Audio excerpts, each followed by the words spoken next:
আচ্ছা, তো আপনি এখানের মধ্যে একটা জিনিস খেয়াল করেন, মার্কেটটা নর্মালি আপ ট্রেন্ডের দিকে চলতেছিল এবং আমাদের এখানের মধ্যে একটা রেজিস্ট্যান্স পয়েন্ট গঠন হয়েছে। আপনি দেখেন এই যে রেজিস্ট্যান্স পয়েন্টটা কিন্তু আমাদের এই জায়গাটায় গঠন হয়েছে, অর্থাৎ আমরা দেখতে পাচ্ছি বারবার মার্কেটটা কি করতেছে, এখানে টাচ করে মার্কেটটা ডাউনের দিকে চলে যাচ্ছে।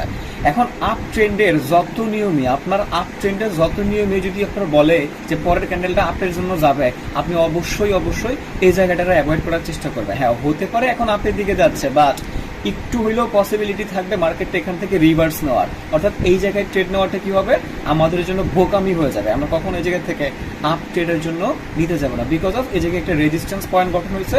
আর আমরা জানি রেজিস্ট্যান্স পয়েন্টারে ভাঙতে মার্কেট কি করতে হয়, শক্তি খরচ করতে হয়। তো এই জায়গা থেকে আমাদের যতই স্ট্র্যাটেজি বলবে যে মার্কেট আপে যাবে, আমরা আপের জন্য নিব না। এখন আপনি বলতে পারেন যে ভাইয়া এইটা তো নর্মালি আপে চলে গেছে, এটা রিভার্স নেওয়ার পসিবিলিটিও থাকতো, এটা কিন্তু রিভার্স নেওয়ার পসিবিলিটিও থাকতো। সুতরাং এখন চলে গেছে, পরে চলে যেতে নাও পারে।